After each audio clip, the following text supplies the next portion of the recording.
News 18 India. नमस्कार, कच्चा चिट्ठा देख रहे हैं आप। मैं हूं आपके साथ शिवानी पांडे। प्रधानमंत्री नरेंद्र मोदी के हाथों आज अरब में सनातन का शुभारंभ हो गया। यूएई के रेगिस्तान में भव्य मंदिर बनना किसी चमत्कार से कम नहीं है। पिछले महीने दुनिया ने अयोध्या में राम मंदिर देखा, मंदिर में रामलला की प्राण प्रतिष्ठा देखी। अयोध्या जैसी ही झलक आज अबू धाबी में दिखी। 7 गर्भगृह वाला भव्य मंदिर एक ऐसा मंदिर है जिसमें अयोध्या के राम भी हैं, काशी के महादेव भी हैं और मथुरा के कृष्ण कन्हैया भी।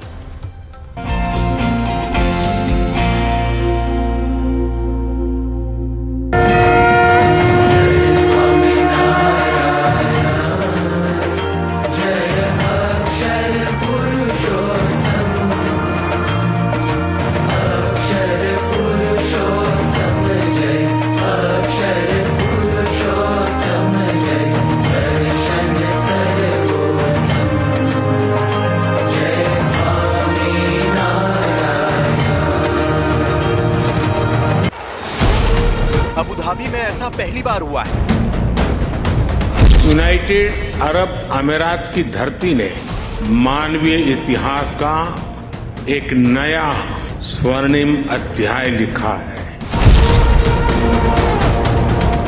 अपनी आंखों से इतिहास बनते देखिए। सनातन सुमंदिरे। अब तक जो यूएई बुर्ज खलीफा, फ्यूचर म्यूजियम, शेख जायद मस्जिद और दूसरी हाईटेक बिल्डिंग के लिए जाना जाता था, अब उसकी पहचान में एक और सांस्कृतिक अध्याय जुड़ गया है। जो अभी तक नहीं हुआ उसे हकीकत बनते देखिए। परमात्मा ने मुझे जितना समय दिया है उसकी हर पल, और परमात्मा ने जो शरीर दिया है उसका कण कण सिर्फ और सिर्फ मां भारती के लिए है।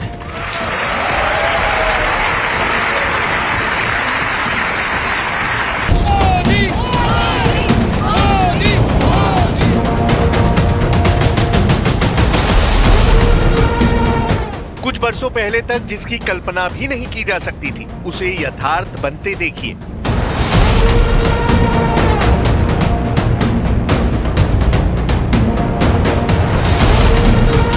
अपनी आंखों से अरब की धरती पर सनातन का पताका लहराते देखिए।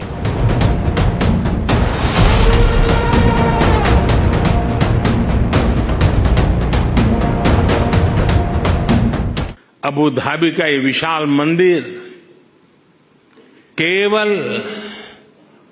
एक उपासना स्थली नहीं है,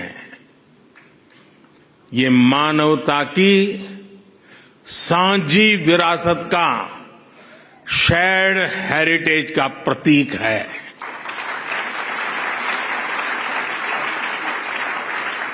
ये भारत और अरब के लोगों के आपसी प्रेम का भी प्रतीक है।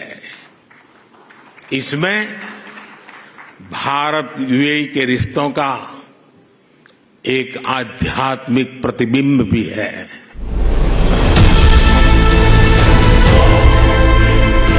ये अरब में सनातन का सूर्योदय है, यह आस्था का अरुणोदय है, ये भक्ति का भव्य संसार है, ये सनातनी शक्ति का सशक्त शिखर है।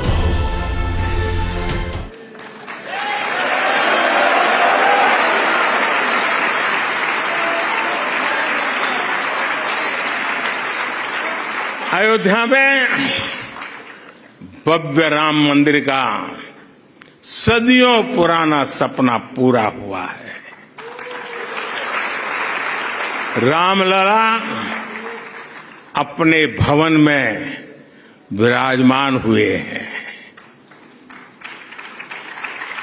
पूरा भारत और हर भारतीय उस प्रेम में, उस भाव में अभी तक डूबा हुआ है। ये विश्व में भारत की संस्कृति की धमक है, जिसके सूत्रधार बने हैं प्रधानमंत्री नरेंद्र मोदी। मंदिर के विचार से लेकर एक प्रकार से प्रमुख स्वामी जी के स्वप्न से लेकर के स्वप्न बाद में विचार में परिवर्तित हुआ, यानी विचार से लेकर इसके साकार होने तक पूरी यात्रा में इससे जुड़ा रहा हूं। ये मेरा सबसे बड़ा सौभाग्य है।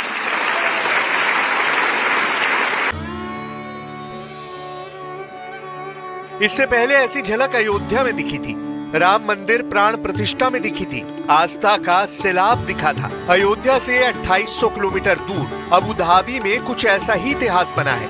अयोध्या में रामलला का दिव्य मंदिर, अबू धाबी में BAPS मंदिर है। अयोध्या में राम है, अबू धाबी में कृष्ण है, दोनों विष्णु के अवतार, दोनों ही मंदिर निर्माण के सूत्रधार नरेंद्र मोदी।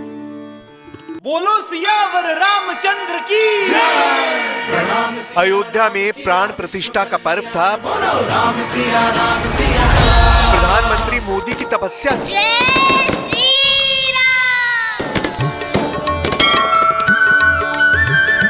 अबू धाबी में भी मोदी है, मंदिर है, प्राण प्रतिष्ठा है। सबसे खास बात यह कि ये सब उस देश में हुआ जहां 99% से भी अधिक मुसलमान रहते हैं। 2018 के फरवरी में PM मोदी ने मंदिर का शिलान्यास किया था। 2019 के दिसंबर में मंदिर का निर्माण शुरू हुआ। 5 वर्षों तक निर्माण कार्य अनवरत जारी रहा। तब जाकर आज अबू धाबी में एशिया के सबसे बड़े मंदिर का उद्घाटन संभव हो सका है।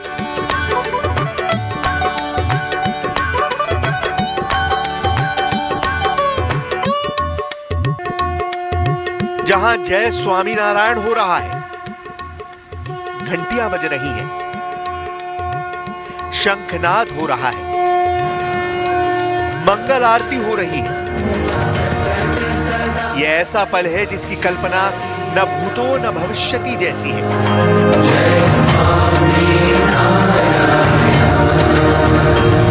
ये समय भारत के अमृतकाल का समय है।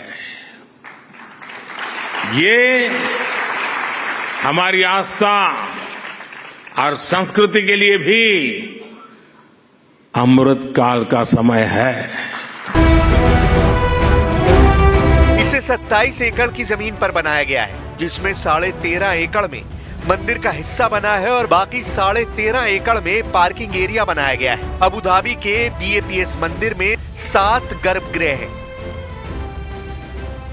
पहले यानी मुख्य गर्भगृह में स्वामीनारायण स्वामी और गुणातीतानंद स्वामी की प्रतिमाएं स्थापित की गई हैं। ये प्रतिमाएं जयपुर में तैयार की गई हैं। मंदिर के दूसरे गर्भगृह में भगवान तिरुपति बालाजी और मां पद्मा की प्रतिमा स्थापित की गई है। खास बात ये कि ये प्रतिमाएं आंध्र प्रदेश से बनकर आई हैं। मंदिर के तीसरे गर्भगृह में भगवान अयप्पा की प्रतिमा स्थापित की गई है, जो केरल से बनकर आई है।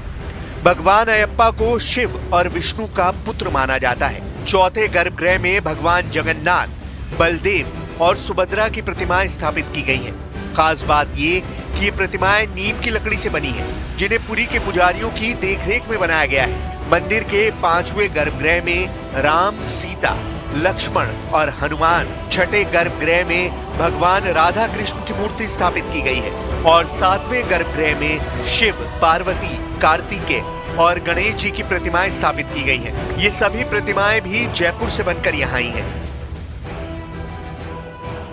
एशिया के इस सबसे बड़े मंदिर में राम परिवार भी है, शिव परिवार भी है, राधा कृष्ण है, भगवान जगन्नाथ भी है, तिरुपति बालाजी भी हैं।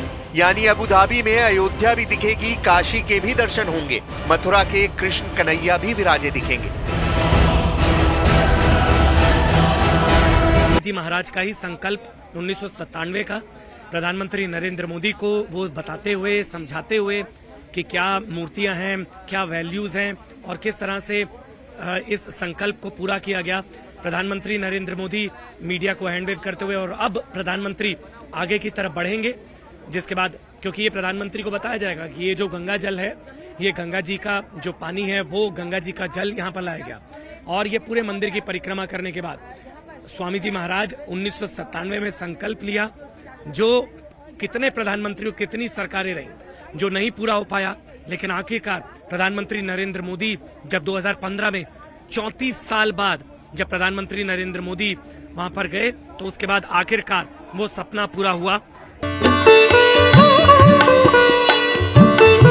मंदिर का उद्घाटन और प्राण प्रतिष्ठा का कार्यक्रम भले ही यूएई के अबू धाबी में संपन्न हुआ हो, मगर उसकी खुशियां पूरे भारत में मनाई गई हैं। अबू धाबी के मंदिर में भक्तों का सैलाब उमड़ा है।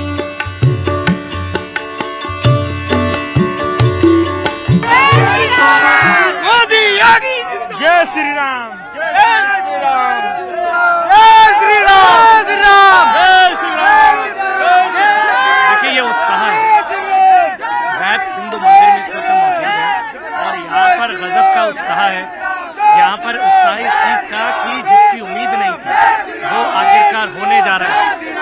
कुछ लाल पगड़ी लगाकर भी आप लोग आए, राजस्थान से आप लोग आए विशेष तौर पर मंदिर की प्रतिष्ठा में। जी, तो क्या मैसेज है, कितने उत्साहित हैं? बहुत उत्साहित है। अबू दुबई में हमारा मंदिर बना, स्वामीनारायण भगवान का मंदिर बना, हमको इतनी खुशी मिल रही है कि इसकी वेकना करना पूरा क्या करना मतलब सारे पूरा तैयार होके आए आप सब? एकदम तैयार होकर पूरे राजस्थान से आए हुए हम, वो जालोर जिले से भिनमाल तालुका से है और पूरे हम मंदिर प्राण प्रतिष्ठा में आए हैं और यहाँ की सरकार को, यहाँ के राजा को बहुत बहुत धन्यवाद देना चाहते हैं। प्रधानमंत्री के लिए कोई संदेश? बहुत बढ़िया। प्रधानमंत्री के लिए संदेश यही है कि ऐसे मंदिर और जगह जहां इस ऐसी कंट्री में बनाकर हम लोगों को दृश्य दिखाया, इसीलिए मोदी साहब जी को बहुत बहुत धन्यवाद। ये किसी चमत्कार से कम नहीं है। यूएई की राजधानी अबू धाबी में मंदिर के अनवरत घंटों की अब आवाज गूंजती रहेगी, शंखनाद होता रहेगा, दीप जलेंगे और सनातन की गूंज पूरी दुनिया में सुनाई देगी। मंदिर यहाँ पे 96 घंटियां लगाई गई है, 96 घंटियां और गौमुख आपको नजर आ रहे हैं जो मंदिर का मुख्य द्वार होगा, जहां से मंदिर में प्रवेश होगा। ये जो आप जानते हैं सनातन धर्म में, हिंदू आस्था में गौमुख को पवित्र माना गया है। गौमुख है और घंटियां 96 घंटियां जो है वो लगाई गई है। और बाहर जो आप देख रहे हैं ये राजस्थान के बंसी पहाड़पुर का गुलाबी पत्थर और अंदर इटालियन मार्बल है। राजस्थान के बंसी पहाड़पुर का गुलाबी पत्थर और अंदर जो है इटालियन मार्बल 27 एकड़ के 13.5 एकड़ में बनकर ये मंदिर जो है वो तैयार हुआ है। एक मुस्लिम देश में मंदिर बनना कैसे संभव हुआ? जवाब है, इसके लिए खुद अबू धाबी की सरकार ने मंदिर बनाने का आग्रह किया था। अब 18 फरवरी से मंदिर के द्वार आम जनता के लिए खोल दिए जाएंगे। मंदिर की विशेषताओं की बात करें तो इस मंदिर की भव्यता देखते ही बनती है। मंदिर को ऐसे डिजाइन किया गया है कि जो एक बार देखे वो देखता ही रह जाए। 27 एकड़ में फैले इस मंदिर को बनाने में राजस्थान से अबू धाबी तक गुलाबी बलुआ पत्थर पहुंचाया गया था। इन पत्थरों पर यूएई की भीषण गर्मी का भी कोई असर नहीं होगा। भारतीय कारीगरों के हाथों मंदिर का निर्माण, भारत के प्रधानमंत्री के हाथों से मंदिर का उद्घाटन, मंदिर के शिखर पर भगवा पताका, विदेशी धरती पर हरे कृष्ण हरे राम की जय घोष इस बात का प्रत्यक्ष प्रमाण है कि पूरी दुनिया में हिंदुस्तान की हैसियत और सनातनी आस्था की कैफियत किस कदर बदल चुकी है। पाकिस्तान में फैमिली सरकार बनने जा रही है और ऐसी एक नहीं, दो नहीं, बल्कि तीन सरकार बनने वाली है। इन सरकारों पर army chief general Asim Munir ने अपनी मुहर भी लगा दी है। नवाज शरीफ और आसिफ अली जरदारी के बीच ऐसी डील हुई है जिसके बाद पूरे पाकिस्तान में गुस्सा भड़क गया है। इमरान खान के समर्थक और दूसरी पार्टियों ने 16 फरवरी को पूरा पाकिस्तान ठप करने का ऐलान किया है। सेना को डर है कि रावलपिंडी हेडक्वार्टर इस गुस्से का शिकार न बन जाए।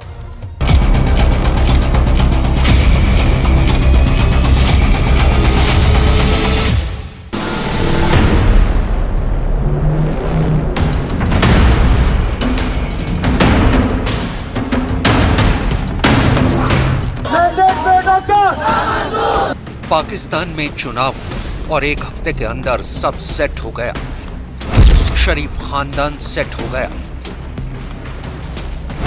भुट्टो फैमिली सेट हो गई,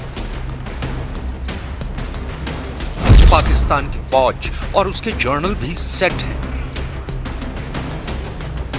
यानी बाप सेट, बेटा सेट, भाई सेट और बेटी भी सेट। पाकिस्तान में पूरी फैमिली सेट हो गई। भुट्टो से लेकर शरीफ खानदान सब सेट। सबकी गोटी सेट हो गई। पाकिस्तान में सेटिंग वाली सरकार फाइनल हो चुकी है। नवाज और बिलावल का गठबंधन तैयार है। नई सरकार बनेगी, लेकिन सवाल है कि पाकिस्तान की ये सरकार कब तक चलेगी? क्या ये सरकार 2024 में ही गिर जाएगी? इन सब से ऊपर सबसे बड़ी बात ये कि ISI का एजेंडा सेट है, क्योंकि इमरान खान सेट नहीं हो पाए, बल्कि वो और उनकी पार्टी और जीते हुए उम्मीदवार अब पूरी तरह से अपसेट हो चुके हैं, क्योंकि सेट कराने वाली ऑक्सीजन का बटन तो जनरल आसिम मुनीर के पास है। शरीफ फैमिली सत्ता में रहे, इसके लिए जनरल ने नवाज शरीफ को भी ऑक्सीजन दी है। भाई शहबाज शरीफ और उनकी बेटी मरियम नवाज को भी ऑक्सीजन दी। साथ में ऑक्सीजन वाली पॉलिटिक्स बिलावल भी करेंगे और उनके पिता आसिफ अली जरदारी भी। दोनों को सेना से मिलने वाली ऑक्सीजन का पाइप खोल दिया गया है। इमरान खान की पॉलिटिकल ऑक्सीजन वाला बटन तो बहुत पहले ही बंद किया जा चुका है। पाकिस्तान के फौजी प्रशासन ने जिस नई सरकार का फार्मूला तैयार किया है, उसके तहत शहबाज शरीफ को पाकिस्तान का नया प्रधानमंत्री बनाया जाएगा। उन्हें सपोर्ट करने वाली पॉलिटिकल पार्टी PPP के मुखिया आसिफ अली जरदारी को पाकिस्तान का नया राष्ट्रपति बनाने की कवायद जल्द ही शुरू की जाएगी। पाकिस्तान में नए राष्ट्रपति का जल्द ही चुनाव होना है। इसके अलावा बिलावल भुट्टो को सिंध का मुख्यमंत्री और मरियम नवाज को पंजाब का मुख्यमंत्री बनाने को कहा गया है। यानी इस इलेक्शन में पाकिस्तान के टॉप परिवार पूरी तरह से सेट कर दिए गए हैं। तय किया है कि हम आपस में मिल बैठ के हुकूमत बनाएंगे। इंशाअल्लाह पाकिस्तान को मुश्किलों से निकालेंगे। हमारी ये जो इत्तेहादी जमातें हैं, उन्होंने उनकी मैं तहे दिल से शुक्रगुजार हूँ, उन्होंने PMLN के हक में वोट देने का फैसला किया है। एक तरह से पाकिस्तान के दो परिवारों को पूरे मुल्क का ठेका दे दिया गया है और ऑक्सीजन पर चलने वाली इन सरकारों का ऑक्सीजन सिलेंडर पाकिस्तानी फौज के पास है। ये सब कैसे हुआ? पाकिस्तान में कौन है जो सबसे ज्यादा ठगा गया? क्या वो इमरान खान है? नहीं, बिल्कुल नहीं। मैंडेट चोरी किया, हम नहीं मानते, वरना यहाँ पे अवाम के गजब को फिर वो दावत दे रहे हैं। जिस तरह से हमारे मैंडेट पे डाका डाला गया है, दहशतगर्दों भत्ताखोरों को हम पर मुसल्लत किया गया है। बोतल लुटेरे लोग हैं ये लोग। जितनी भी पीपल्स पार्टी है, नून लीग है, इसके अंदर सारे चोर हैं, आपको पता है। ये नहीं चल पाएंगे। ये अभी तो ये इलेक्शन तो नहीं ना हुआ, आज़ाद उम्मीदवार सारे जीते हैं। उसकी तो धांधली का लफ्ज़ बहुत छोटा है। पूरी कौम ही मायूस है। पाकिस्तान की पब्लिक को जमहूरियत मिले ना मिले, पाकिस्तान के टॉप खानदान हर बार सेट हो जाते हैं और 2024 के चुनाव में भी यही हुआ है। पाकिस्तान में नई सरकार का फॉर्मूला देखकर सब हैरान हैं, लेकिन इमरान खान परेशान है। वैसे पाकिस्तान में सियासी क्या नफा नुकसान है, ये सब मायने नहीं रखता जब तक रावलपिंडी वाले जर्नल के चेहरे पर मुस्कान है। सेटिंग ये हुई है कि नवाज शरीफ की पार्टी PMLN और बिलावल भुट्टो की पार्टी PPP में डील हो चुकी है। PPP अभी PMLN को बाहर से समर्थन देगी। नवाज शरीफ ने ऐलान कर दिया है कि प्रधानमंत्री उनके भाई शहबाज शरीफ होंगे। नवाज ने ये भी ऐलान किया है कि उनकी बेटी मरियम नवाज पंजाब प्रांत की मुख्यमंत्री बनेंगी। सवाल है कि PPP से डील क्या हुई? तो डील ये बिलावल भुट्टो की ख्वाहिश। बिलावल को सिंध प्रांत का CM बनाया जाएगा और उनकी चाह पर एक बार फिर पिता आसिफ अली जरदारी को पाकिस्तान का राष्ट्रपति बनाने की तैयारी है। प्रेसिडेंसी का इलेक्शन आए तो उस इलेक्शन में हिस्सा ले और इस मुल्क का सदर बने। और मैं बताता हूँ कि मैं क्यों ये कह रहा हूँ। मैं इसलिए नहीं कह रहा हूँ कि सदर जरदारी साहब मेरा वालिद है और वो जाके प्रेसिडेंसी में बैठे। मैं इसलिए कह रहा हूँ कि इस वक्त मेरा मुल्क में एक आग फैल रहा है। पाकिस्तान जल रहा है और अगर कोई वो सलाहियत रखता है, वो कैपेसिटी रखता है इस आग को बुझाने के लिए, तो वो सदर आसिफ अली जरदारी साहब है। आसिफ अली जरदारी, जिन्हें पाकिस्तान का मिस्टर 10% भी कहा जाता है, उन्हें फौज की ऑक्सीजन बहुत काम आएगी, क्योंकि आसिफ अली जरदारी को पाकिस्तान का राष्ट्रपति बनाए जाने का मतलब है कि अगले 5 साल तक सरकार बदलने पर भी पाकिस्तान का कोई कानून उन्हें छू नहीं पाएगा। इसके अलावा जरदारी को यह सपना भी दिखाया गया है कि आने वाले 2 से 3 साल तक शहबाज शरीफ को प्रधानमंत्री बना रहने दिया जाए और उसके बाद बिलावल भुट्टो को नया प्रधानमंत्री बना दिया जाएगा। दरअसल पाकिस्तान में किसी भी पार्टी को बहुमत नहीं मिला है पाकिस्तान पीपल्स पार्टी ने कहा है कि वो नवाज शरीफ की पार्टी को सरकार बनाने के लिए बाहर से समर्थन देगी। देखा जाए तो पाकिस्तान में वोट जिसको भी पड़ा, जो भी फैसला आया, उससे दो खानदान इस वक्त बहुत खुश हैं। एक है भुट्टो फैमिली और दूसरी है शरीफ फैमिली। देखा जाए तो इमरान खान और उनकी पार्टी को किनारे लगाकर पाकिस्तान में आर्मी भी सेट हो चुकी है। जनरल का रावलपिंडी हेडक्वार्टर भी सेट है। शहबाज को पीएम बनाने की तैयारी है। मरियम को सीएम बनाया जा रहा है। जरदारी को प्रेसिडेंट हाउस भेजने का प्लान बन चुका है। अब ये सब कुछ हुआ कैसे? डील क्या हुई? बिलावल की ख्वाहिश से लेकर नवाज के तिकड़म तक सब बातें बहुत गौर से समझिएगा। पाकिस्तान की कुल 264 सीटों में पीएमएलएन के पास 80 सीट है। उन्हें निर्दलियों का भी समर्थन है। पीपीपी को 54 सीटों पर जीत मिली है। इन दोनों पार्टियों की सीट मिला दे तो उनके पास साधारण बहुमत वाले नंबर हो चुके हैं। 264 सीटों पर चुनाव के बाद बहुमत के लिए 133 सीट चाहिए और नवाज बिलावल के गठबंधन के पास 134 सीट हो चुकी हैं। या कहें कि पाकिस्तान के दो खानदान सेट हो चुके हैं। जबकि 92 इंडिपेंडेंट उम्मीदवारों की जीत के बावजूद इमरान खान के हाथ में कटोरा बरकरार है। इसकी वजह भी पाकिस्तान की आर्मी है, जिसने ये सारा खेल रचा। इमरान खान को जेल भेजा, सजा दिलवाई, उनकी पार्टी का सिंबल ले लिया गया और नेताओं को डरा धमका कर पार्टी भी तोड़ दी गई। इसके बाद वोटिंग में भी गड़बड़ी हुई, जिसके आरोप हर जगह लगे हैं। जहां इमरान को ज्यादा वोट पड़ना था, वहां हिंसा करवाई गई, धमाके कराए गए। काउंटिंग के दौरान पूरी तरह से धोखाधड़ी की गई। How do I see things shaping up? I don't see this coalition government lasting for a long time.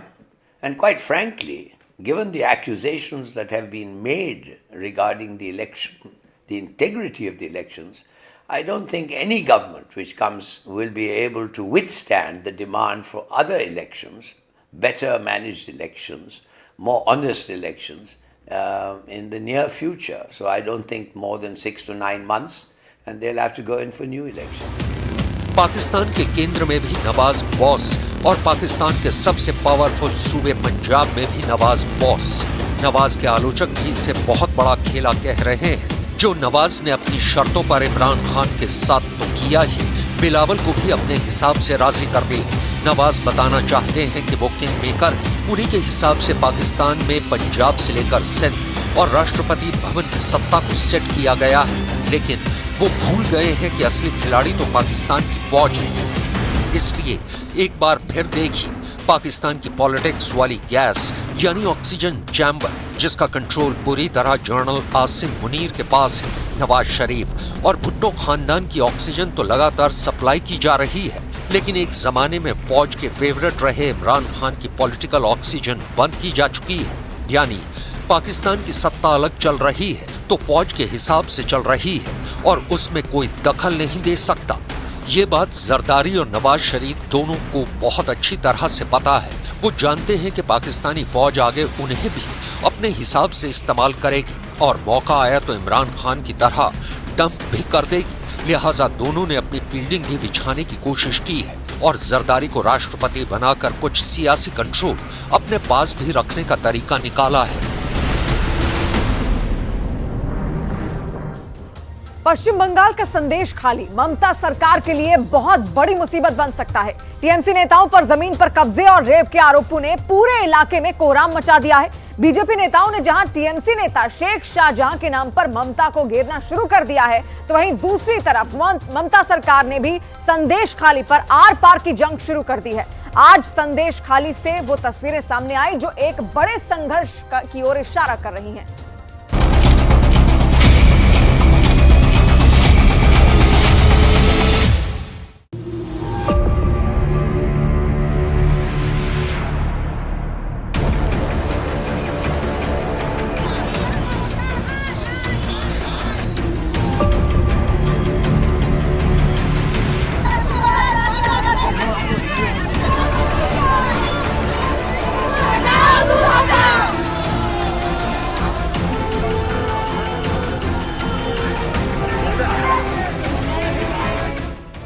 संदेश खाली के शैतान को बचा रही है ममता सरकार।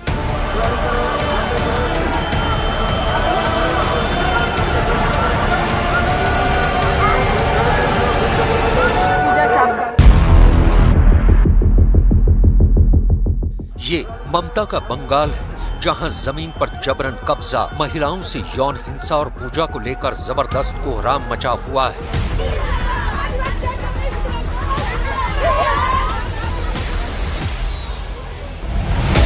पुलिस का लाठीचार्ज, बीजेपी नेताओं से तीखी झड़प, जबरदस्त पत्थरबाजी और इन सब के बीच इंसाफ की मांग करती संदेश खाली की पीड़ित महिलाएं हैरान हैं कि अभी तक संदेश खाली के आरोपियों पर ममता सरकार ने सख्त कार्रवाई क्यों नहीं की है।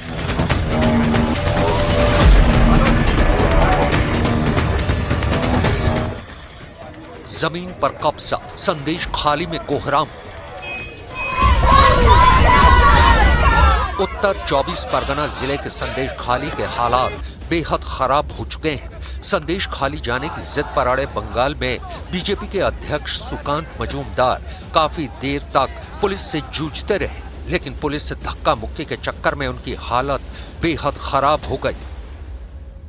पश्चिम बंगाल के संदेश खाली में महिलाओं ने टीएमसी कार्यकर्ताओं के ऊपर गंभीर आरोप लगाए हैं, जिसे लेकर राज्य में सियासी भूचाल आ गया है।